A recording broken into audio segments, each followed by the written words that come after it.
Ustedes recuerdan que examinamos Romanos 12, 1 y 2, ¿verdad?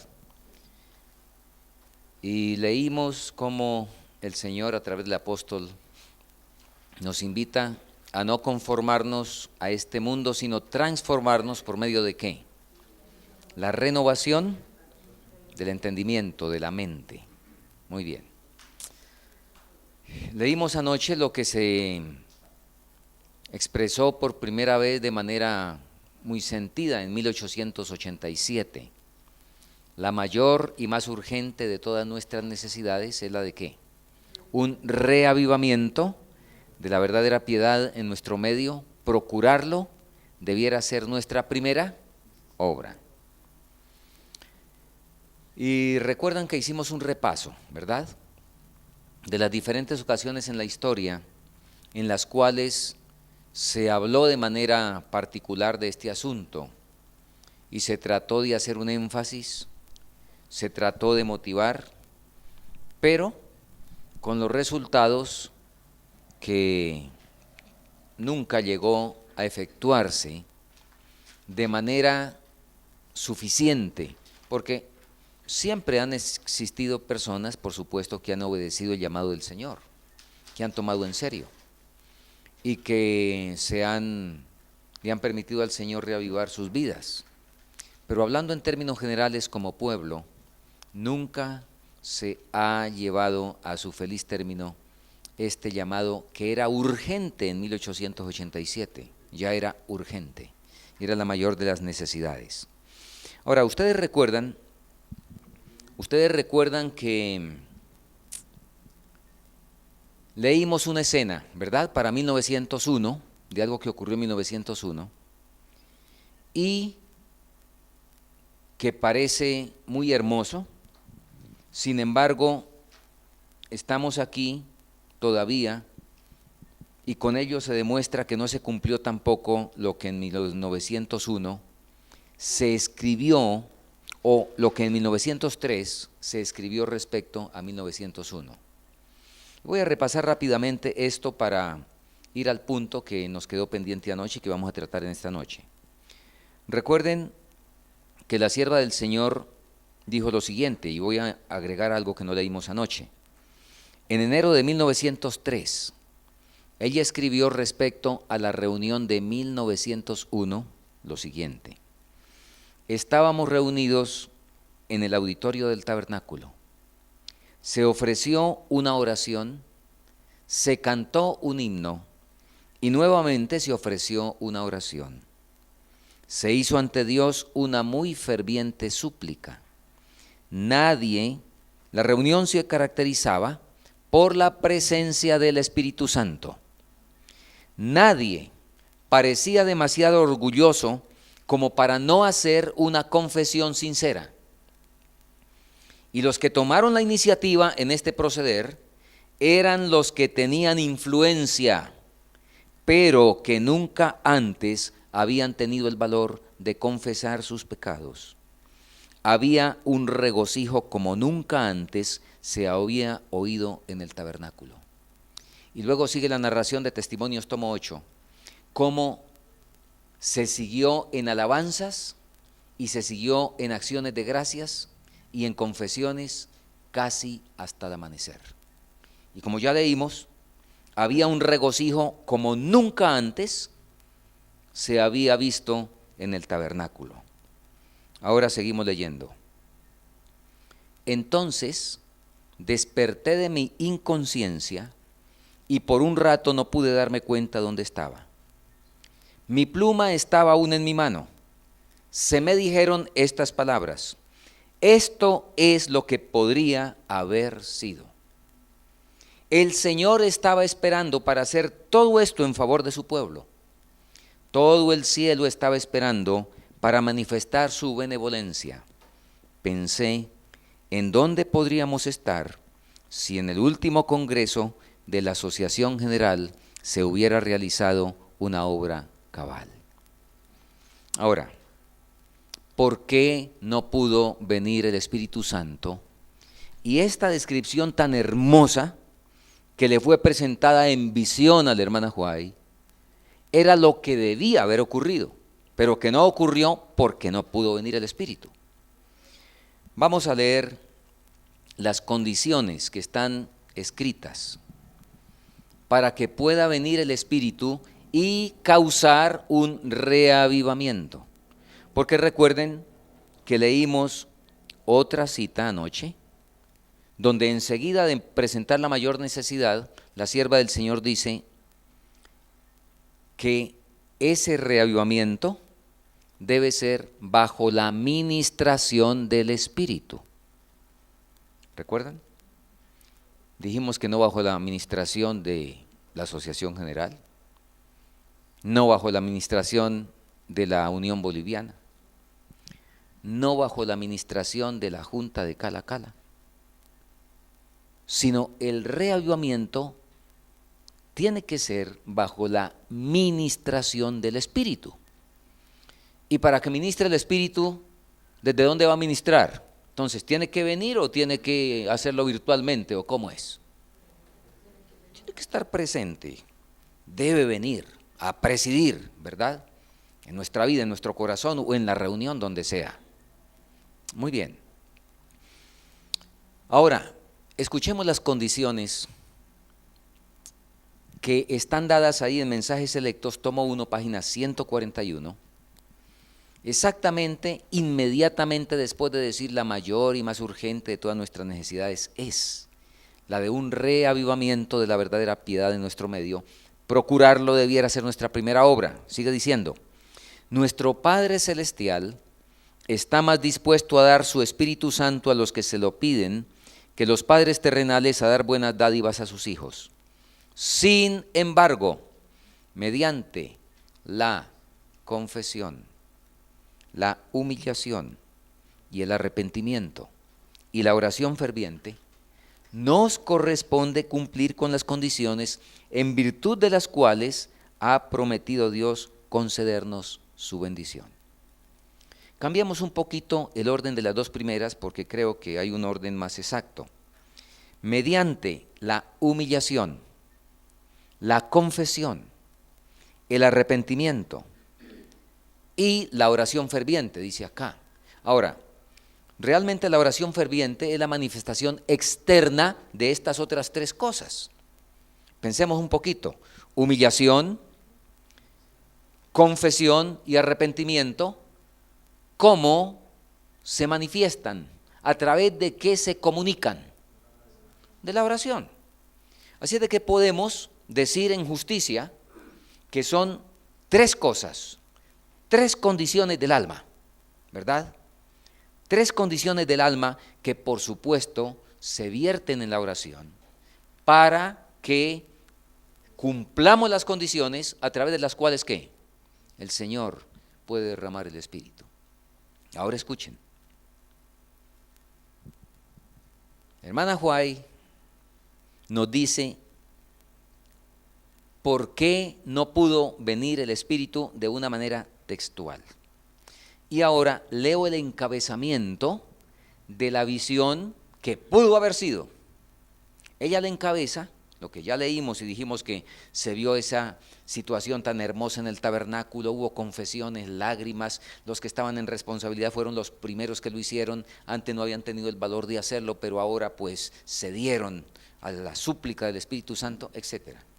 Ahora escuchen, cierto mediodía estaba escribiendo sobre la obra que podría haberse hecho en el último congreso de la Asociación General de 1901. Escuchen, si los hombres en cargos de confianza hubieran seguido la voluntad y el camino de Dios. La reunión terminó y no se había efectuado un cambio de actitud. ¿Cuáles fueron las tres condiciones que leímos para que pueda venir el Espíritu a ministrar el reavivamiento? ¿Cuáles son? Humillación, ¿qué más? Confesión. ¿Cuál rompe el muro y abre camino? ¿Cuál de las tres? Ahora, escuchen. Vuelvo a leer. La reunión terminó y no se había efectuado un cambio de actitud. Los hombres no se humillaron ante el Señor como deberían haberlo hecho, y por lo tanto el Espíritu Santo no fue impartido. Humillación. El primer paso, sin el cual no hay nada que hacer. Si ese paso falta, no interesa cuánto se arrodille la persona, 3 horas hacer ceremonia de rodillas o lo que sea. Pero si no hay humillación, sencillamente no hay nada que hacer. ¿Correcto? Y en esa dirección queremos mirar un poco más en la palabra del Señor, y es el punto que queremos destacar en esta noche. En 2 de Crónicas 7:14 hay un texto, anoche les dije que a juicio de un servidor, Romanos 12:1 y 2 es el mejor texto, el que más sintetiza en el Nuevo Testamento, el que mejor define reavivamiento y reforma. Ahora, del Antiguo Testamento, pues sin duda hay muchos pasajes, al igual que en el Nuevo, en estas áreas, pero a juicio de un servidor, 2 de Crónicas 7:14 es el texto que mejor sintetiza todo este asunto. Y síganme, yo sé que lo tenemos quizá en la mente, pero ¿cómo arranca ese texto? Una palabrita de dos letras que es tremendamente poderosa y que cambia. Hay palabras, hay monosílabos que son tremendamente poderosos. ¿Cómo les parece la palabra fe? ¿Es poderosa o no? 2 letras. Ahora, esta otra palabrita, sí. ¿Qué hubiera pasado si Adán no hubiera comido del árbol? ¿Qué hubiera pasado si por un voto Hitler no hubiera sido elegido por allá en el Parlamento cuando lo eligieron y que ganó por un voto? ¿Qué hubiera pasado si me hubiera casado con el que no era o con la que no era? O con el que era. ¿Sí? Bueno, cambia la historia. La historia por completo puede pasar a otro lado. Sí, ¿verdad? Si ocurre esto o aquello. Así arranca el versículo de Crónicas. Y enseguida, ¿qué palabra sigue?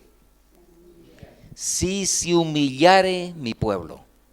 Y luego siguen los demás elementos del reavivamiento, ahí están. Si se humillare mi pueblo sobre el cual mi nombre es invocado, ¿y qué más? Y oraren y buscaren mi rostro, ¿y qué más? Y se convirtieren de sus malos caminos, entonces, todo eso es reavivamiento. Entonces, ¿yo qué?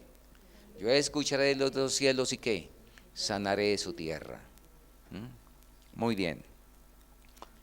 Interesante, la palabra humildad, dicen los expertos en lingüística, que viene del latín humilitas, y a su vez humilitas tiene una raíz que es humus. Ustedes saben qué es humus. Humus es la mejor calidad de tierra que existe. Usted a esa tierra la aprieta, la voltea, le hace lo que sea y permanece igual. Usted la pisa. Su función es estar abajo y su función es producir y estar ahí abajo. Interesante. En el humus prospera cualquier cosa que usted siembre. ¿Correcto? Qué buena base lingüística para el término humildad. Ahora, yendo a la hermana Huay, vamos a las definiciones inspiradas. Ella nos define humildad tiene varias definiciones, pero a un servidor le llama mucho la atención la que está registrada en Alza tus ojos, matutina Alza tus ojos del 2 de enero, donde dice lo siguiente. Ella pregunta, ¿qué es humildad? Es ese sentimiento. Interesante que ella la define como un sentimiento, pero vamos a ver en qué otros términos sigue expresándose. Es ese sentimiento de pecaminosidad e indignidad que nos conduce al arrepentimiento. Entonces la humildad es algo práctico, es algo que lleva a una acción. No es algo que se siente pero que se quedó ahí y nadie se dio cuenta, aunque por supuesto no vamos a contarle a nadie que somos humildes, es el hecho el que se ve, ¿verdad? Y especialmente el Señor pues lo recibe, el arrepentimiento. Humildad es ese sentimiento de pecaminosidad e indignidad que nos conduce al arrepentimiento. Necesitamos estar convencidos de la malignidad de una enfermedad antes de sentir la necesidad de ser curados. Si hay algo que Satanás teme, de hecho la hermana White dice, no hay nada que Satanás tema tanto, ¿qué más? Como que el pueblo de Dios que haga, despeje el camino para el derramamiento del Espíritu Santo. ¿Y cómo se despeja el camino? ¿Cómo se despeja el camino? Satanás sabe eso. Oiga, Satanás sí entendió bien el Sermón del Monte. Y desde antes de eso, porque lo que Jesús dijo en el Sermón del Monte tampoco era nuevo, el Evangelio no es nuevo, el Evangelio es el Evangelio ¿qué? Eterno, ¿verdad? Pero en el Sermón del Monte es donde lo tenemos más estipulado de una manera concreta, lógica y secuencial.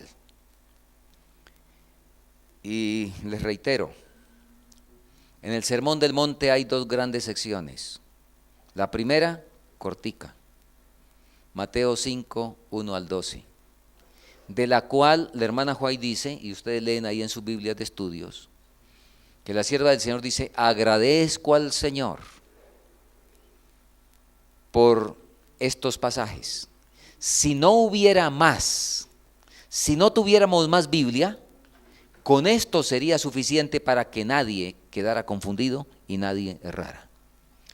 Y menciona Mateo 5, 1 al 12, las bienaventuranzas, que son ¿el qué? A ver los que estuvieron en el campamento. Yo lo dije así en un tema de manera rápido. El ser. Y de ahí en adelante el Sermón del Monte, ¿qué? El hacer. Repasemos un poquito. Tremendo fracaso cuando nos metemos a hacer sin ser. De hecho, nadie es capaz de cumplir el hacer del Sermón del Monte si primero no es, ¿verdad? Muy bien. Y en ese hacer, ¿qué encabeza la lista? ¿Cuál es la primera bienaventuranza?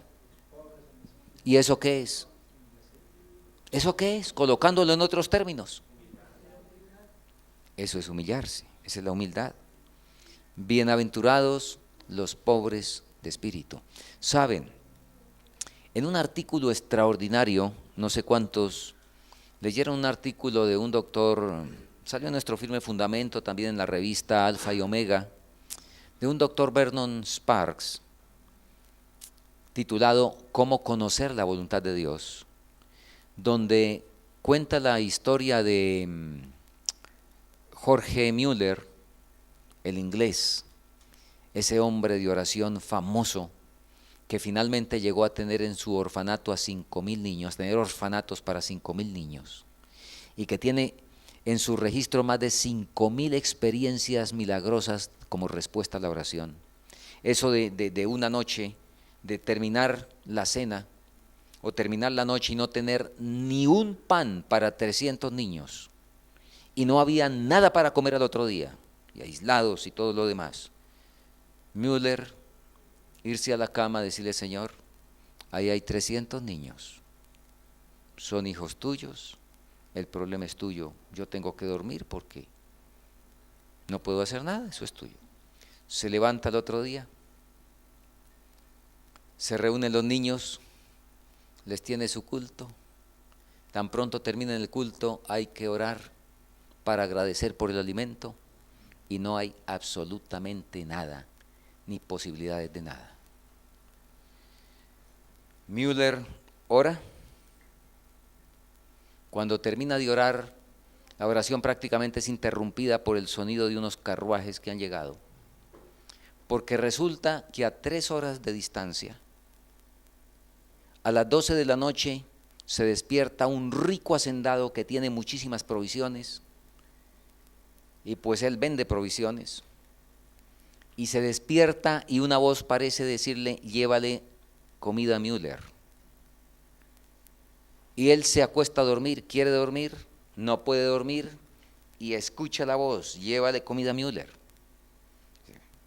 Finalmente dice: sí, señor, está bien, pero pues cuando amanezca, porque es la 1 de la mañana, después eran las 2, llévale comida a Müller.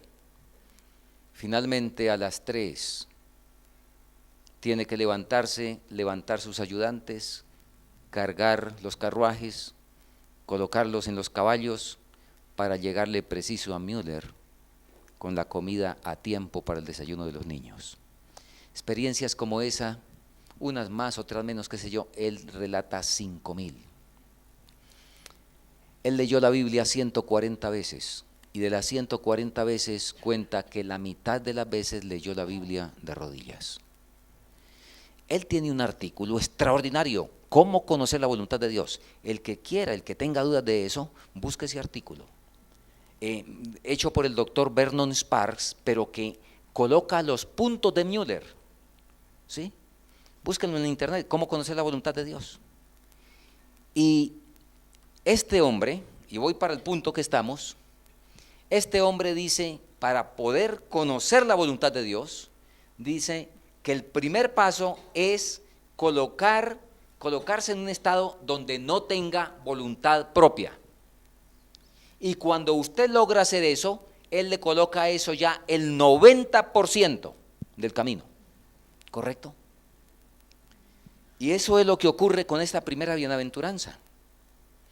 La pobreza de espíritu, hermanos, el diablo la teme. Y voy a leerlo, a ver, por aquí está. El enemigo no puede vencer, escuchen, el enemigo no puede vencer al humilde alumno de Cristo, al que ora y anda en presencia del Señor. Cristo se interpone entre ambos como un escudo, un refugio para desviar los ataques del malo.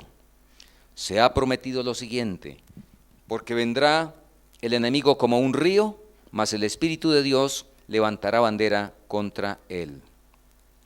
Cristo es la torre de nuestra fortaleza y Satanás no tiene poder sobre el alma que anda con Dios con humildad de espíritu.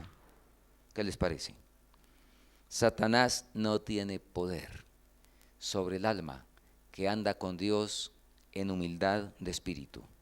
Él dijo: ¿o forzará a alguien mi fortaleza? Haga paz conmigo. Sí, haga paz conmigo. En Cristo, el alma tentada encuentra ayuda perfecta y completa. La referencia es la matutina Dios nos cuida, del 25 de febrero.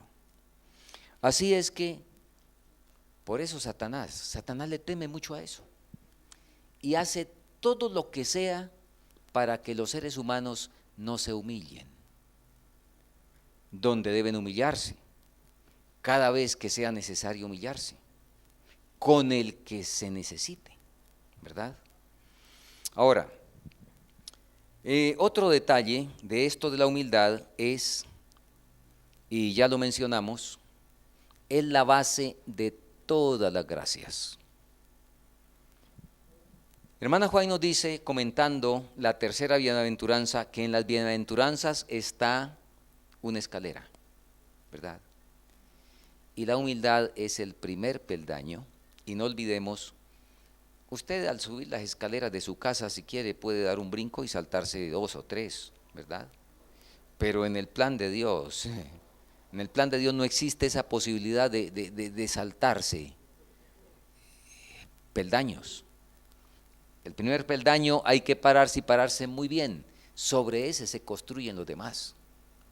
Entonces es la base de todas las gracias espirituales. Y sin eso, como estamos enfatizando, sencillamente estamos engañados. Ahora, voy a leer una cita donde la hermana White nos dice también que ahí está la verdadera grandeza.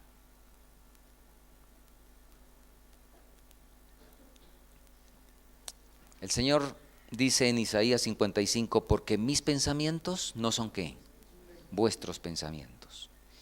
Y a un profeta que lo mandó a ungir a un rey y vio a alguien muy apuesto, muy corpulento y muy imponente en su aspecto físico, ¿qué le dijo el Señor? No mires ¿qué? No mires lo que se ve, no mires su parecer, porque ¿qué hace el ser humano? ¿Qué mira? Pues lo que puede ver, pero Dios ¿qué mira? Muy bien. Ahora, en Jeremías 33:3, el Señor le dijo algo a Jeremías: clama a mí y yo te responderé y te enseñaré ¿qué? Grandes y ocultas. ¿Cuáles esas son cosas grandes y ocultas que no conocemos? Interesante que para hablar de una más avanzada, hablando de Juan el Bautista, el deseo de toda la gente dice, mirando por fe al Redentor del mundo, Juan se elevó a la altura de la abnegación. Yo te haré subir a las alturas, dice Isaías 58, ¿verdad? La altura de la abnegación. Y esa altura fue cuando Juan dijo que él crezca y yo mengüe, que él aparezca, que él sea el que lleve el honor, que él sea el que lleva la fama, yo mengüe. El Señor dijo que eso era elevarse a la altura de la abnegación, ¿verdad? Y otra cosa grande y oculta es la que estamos viendo esta noche, que nosotros no conocemos por naturaleza. A veces dentro de los conceptos equivocados llamamos humildad y decimos, bueno, tal persona es humilde y nos referimos a que es pobre y que de pronto no sabe leer, quizá, ¿verdad? Yo estaba convencido hace muchos años que las personas del campo eran humildes, especialmente en algunas regiones donde hablan pasito, donde actúan así lentamente, ¿verdad? Y uno ve que todos son como tímidos. Entonces yo veía que eran humildes. Bueno, cambié de concepto cuando fui a un grupo de hermanos humildes, así por el estilo. Tuvimos el tema del sábado. Les comenté a los hermanos que la obra misionera de la tarde era ir a visitar los hermanos que no habían venido y las visitas que regularmente estaban asistiendo pero que no habían venido. Entonces le pedimos a la secretaria de Escuela Sabática el registro para ver quiénes estaban ausentes y pedí que me encargaran a mí, quería ir donde la persona que tenía más ausencias. Así es que me fui donde un hermano que hacía 5 sábados no venía a culto. De repente dejó de asistir. Y era un hermano bien humilde, él no sabía leer.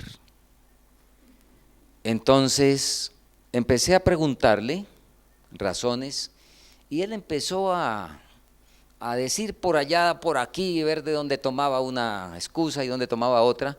Y pues, bueno, la excusa que tomaba, pues con aprecio, pero con claridad, quedaba desechada y le echaba mano a otra y esa también pues se quedaba sin piso. Y cuando se quedó sin piso como con 13 razones, dijo, mejor dicho, yo voy a ser franco, voy a ser franco. ¿A qué va uno donde ya no lo toman en cuenta? Y donde ya a uno lo están despreciando. Yo le dije, hermano, bueno, pues estamos para tratar de ayudar y eso. Si fuera tan amable y me dice de manera concreta qué fue lo que pasó. Y el hermano me contó lo que pasó. Resulta que en los registros de las tarjetas, cada trimestre, no sé cómo será ahora, hay que hacer nueva tarjeta, ¿sí? Entonces, la secretaria se había cambiado de trimestre y en las tarjetas en ese tiempo decía maestro fulano, asociado o suplente sutano, y decía alumnos, y empezaba la lista de alumnos. El hermano, en las tarjetas anteriores, cuando se había empezado, que había empezado a tener contacto, desde que empezó a tener contacto ahí con la iglesia, era un hermano relativamente nuevo, su nombre había encabezado la lista. Y ahora, al cambiar trimestre, la secretaria en un momento de desconcentración empezó a copiar nombres y cuando llegó como al cuarto nombre, se dio cuenta que allá iban 5 y aquí no iban sino 4. Entonces revisó y es que había saltado el primer nombre y entonces ahora lo colocó en el número 5. Lo bajó allá como número 5 en la lista de miembros. El hermano sintió que era una degradación, una ofensa, le habían alterado su dignidad, atentado contra su dignidad y no volvió. Entonces yo me di cuenta que no era tan humilde como yo pensaba. Sí, me di cuenta que no era tan humilde. Oh, tremendo, ¿verdad? Así es que, volviendo acá, Jesús dijo que era verdadera grandeza y que a través de eso, como estamos viendo, podrían conseguirse todas las gracias cristianas. Ahora, hermanos, bueno, hablemos algo más de eso. Esa experiencia que tuve es hace más de 30 años, la que les acabo de contar. Pero en el 2013 y comienzos del año pasado, tuve una experiencia con mis hermanos en Colombia.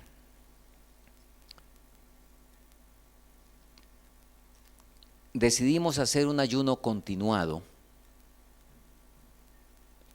como preparación para un congreso.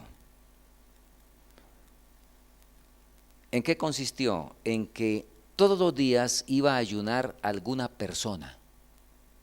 Entonces nos repartimos los diversos grupos que asisten allá al campamento donde un servidor, pues, está. Y dijimos, bueno, por ejemplo, Cochabamba va a ayunar del 1 al 30 de febrero. Entonces se reúne la iglesia Cala Cala y el uno dice yo ayuno el 1, el 2, el 3, en fin, de modo que todos los días hay alguien ayunando, con objetivos de reavivamiento y reforma, ¿correcto? Así es de que lanzamos la idea, tuvimos experiencias muy hermosas, desde entonces no hemos parado el ayuno, tenemos ayuno continuo en el día de la expiación. Pues que todos estén ayunando en el verdadero ayuno, pero ya ayunos específicos, de días específicos de oración que ustedes saben, lo estamos teniendo desde hace ya casi 2 años, continuo, no hemos parado. Y hemos visto resultados extraordinarios y también hemos visto otros resultados. Y de eso se trata lo que les voy a contar. Bueno, contémosles primero los positivos.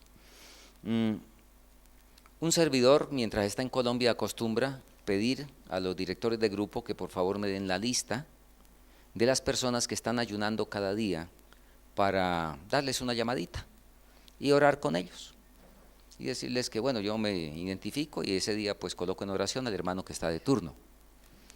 Así es que al llamar encontré muy bonitas sorpresas porque llamaba al grupo tal y cuando me daban la lista entonces me decían: el domingo va a ayunar la familia Pedroso. Oh, familia. Yo había sugerido apenas una persona y me salieron con que el domingo la familia Pedroso, el lunes la familia Encinas, el martes la familia Vilca, en fin. Y el sábado que terminan, todo el grupo. ¡Oh, qué bendición! De hecho, pudimos ver resultados extraordinarios.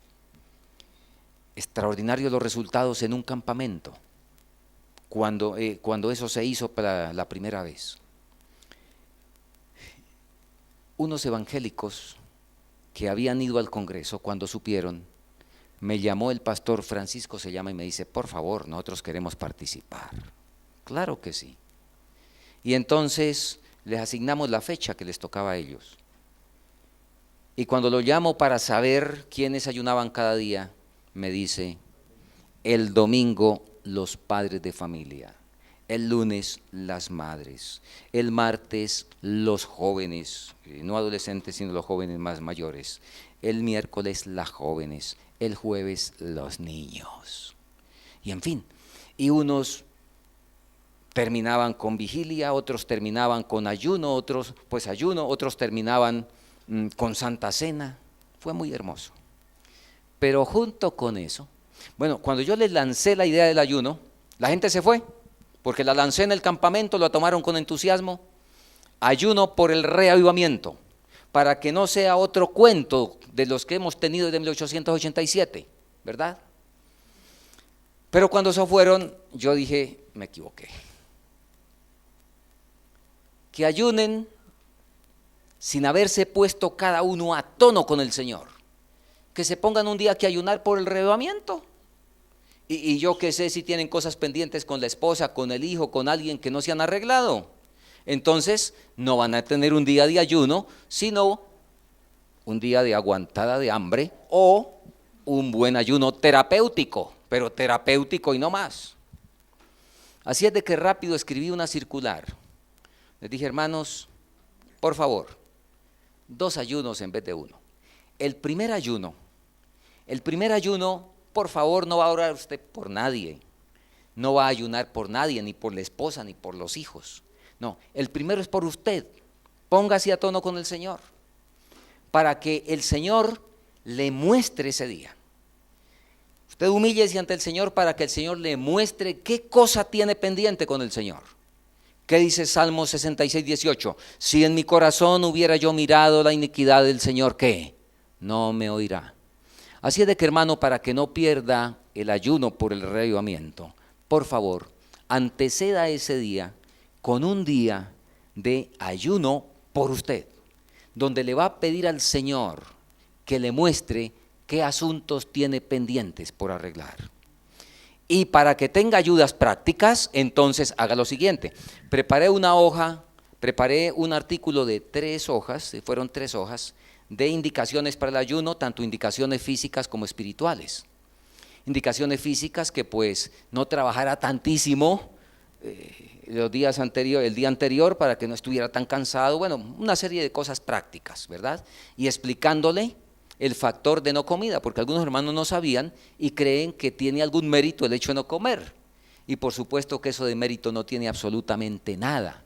Simplemente, ustedes lo saben muy bien, es una facilitación para que la mente esté clara y se pueda entender mejor la palabra de Dios y se pueda tener una mejor comunión con Dios sin problemas de almidones haciendo digestión y de cosas allá trastornando una mejor circulación. Ustedes saben, la sangre o el cerebro necesita 5 veces más oxígeno que cualquier otro órgano del cuerpo, y cuando pone aquí a digerir esto, entonces la sangre se viene y hay menos sangre arriba. Como vamos a comunicarnos con Dios, entonces sencillamente no comemos, es para lograr ese objetivo fisiológico. Muy bien, entonces explicándoles todo eso. Pero el punto es este, hermanos, y quiero que en esto pues estemos bien, porque si alguno lo necesita aquí, pues será mejor que podamos prestarle atención. Dentro de esa preparación y todas esas recomendaciones, lo primero que le decía al que iba a ayunar, pídale a su esposa una lista de todas las tristezas, las ofensas y los agravios y los malos ratos que le haya causado en la vida. Pídale una lista. ¿Correcto? Pídale una lista. Y por supuesto lo contrario, cuando la esposa fuera a ayunar. Tuve unas cuantas sorpresas. Por ejemplo, permiso, hermano Moisés. Hermano Moisés está ayunando hoy. Yo le marcaba, hermano Moisés, bueno, un placer, un gozo que usted esté participando del ayuno, en fin. Oré por usted, esta mañana lo acompañé en oración. Hermano Moisés, le pidió la lista a la hermana Janet. ¿Cómo, pastor? ¿Yo pedíle la lista? ¿No ve que si yo lo hago me ensilla? Yo no sé si aquí conoce esa expresión, ¿no? Bueno, en Colombia ensillar es cuando trae un caballo y lo que se le pone encima, el apero, se llama silla, para que la persona se pueda montar. ¿Está bien? Ahora sí, ¿cómo lo llaman acá? Bueno, ya entendieron la figura. Entonces Moisés me contestó, ¿cómo? Yo pedirle lista. ¿Yo pedirle lista para que me ensille?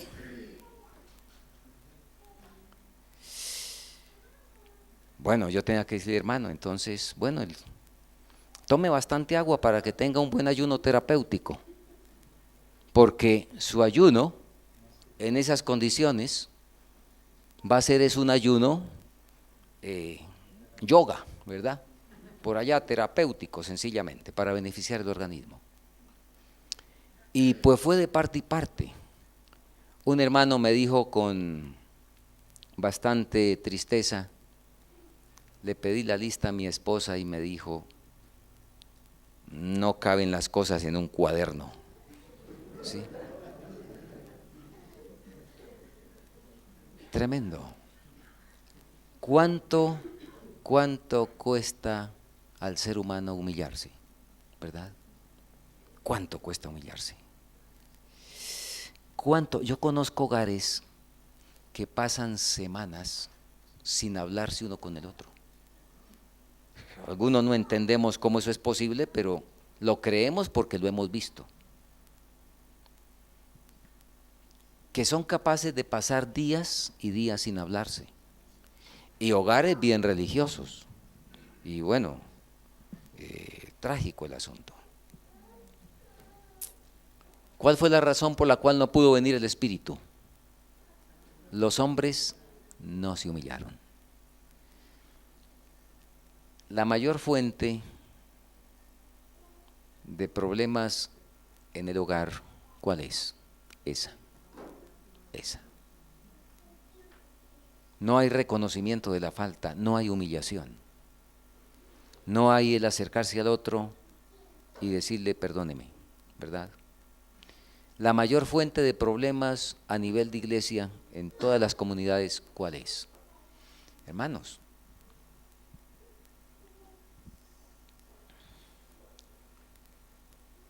¿cómo vamos a aspirar que no haya problemas? ¿En dónde el Señor, en qué parte el Señor dijo que no iban a haber pruebas y que en ese aprender de caminar de nosotros, de todos aprender a caminar, para empezar, ¿quién de ustedes no se tropezó cuando empezó a caminar? Pero nosotros nos le hemos pasado en el suelo, pero le exigimos a otro que no se caiga y que no se tropiece. Y si se tropieza, pues, y si de pronto se tropieza y nos toca cuando se tropieza, pues, bueno, se arma una situación terrible. Repito, en donde el Señor dijo que no habría incomprensiones, que no habría diferencias de opinión, que probaran justamente nuestra capacidad de tolerancia, que probaran nuestra paciencia, que probaran nuestra condescendencia. ¿En dónde el Señor dijo eso? ¿Sí? Y estoy hablando aún entre personas convertidas. Estoy hablando de eso. Porque cuando un niño nace completo, pero tiene que aprender ¿a qué? A caminar, ¿verdad?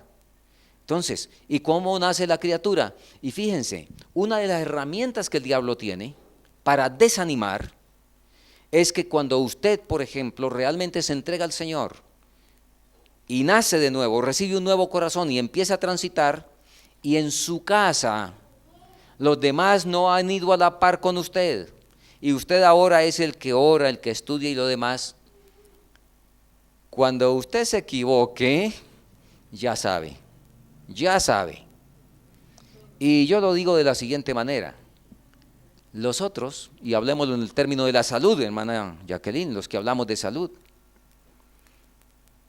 los que no hablan de salud y los que eso no les fastidia porque toca el ídolo de acá, ¿verdad?, del vientre, como dice Filipenses 3:20, cuyo Dios es el vientre, ellos tienen derecho, sin que sea mal visto y sin que nadie los acuse, ellos tienen derecho a artritis, a diabetes, a cáncer, a tuberculosis y hasta SIDA.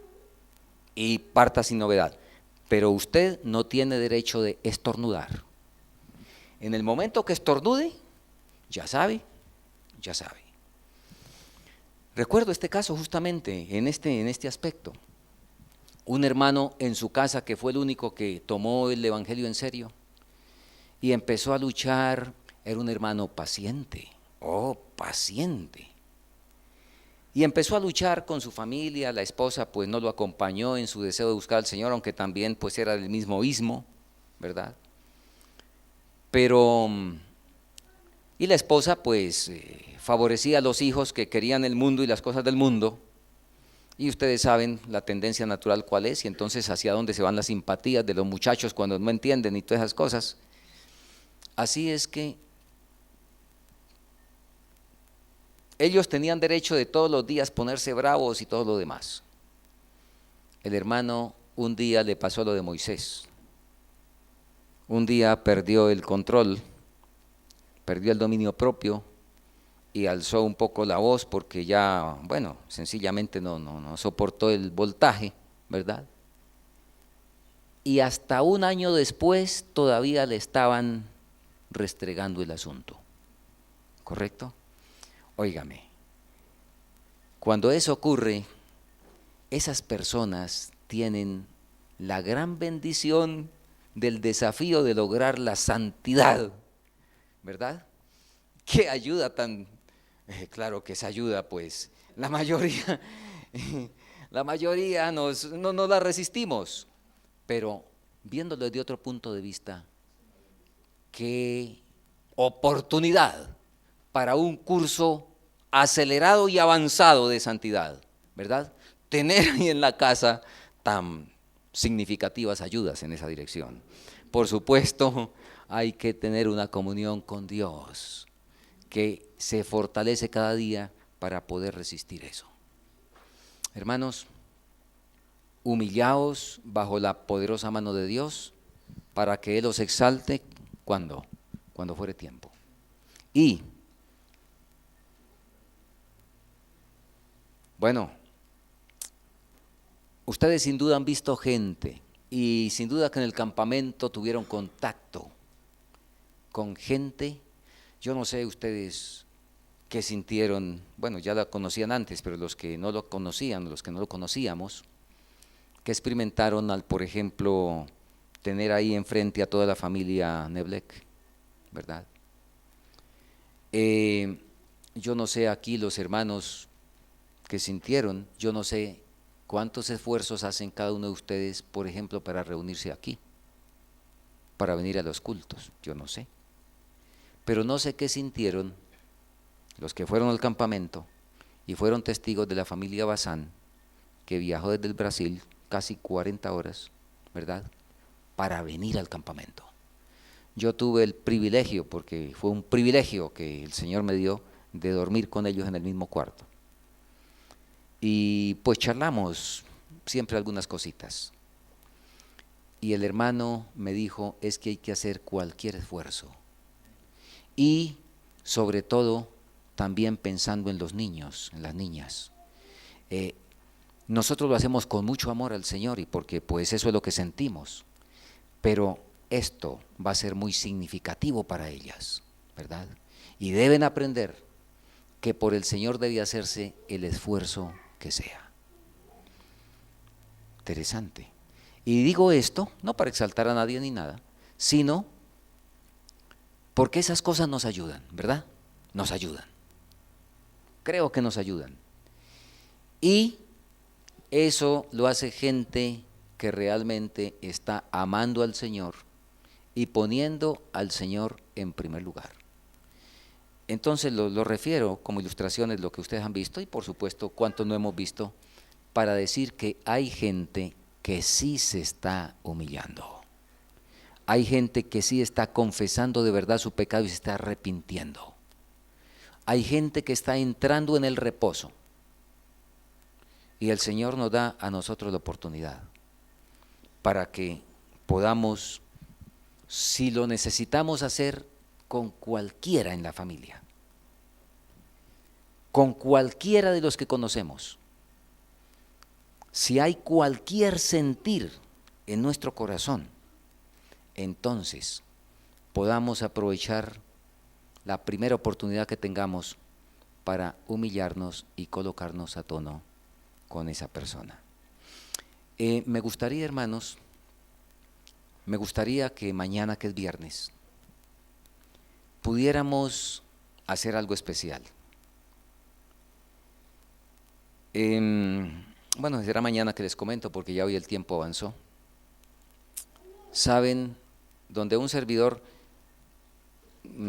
trabaja más que todo, donde tenemos la sede, en la colina, justamente con 6 meses de anticipación en el ayuno que les comenté que hicimos,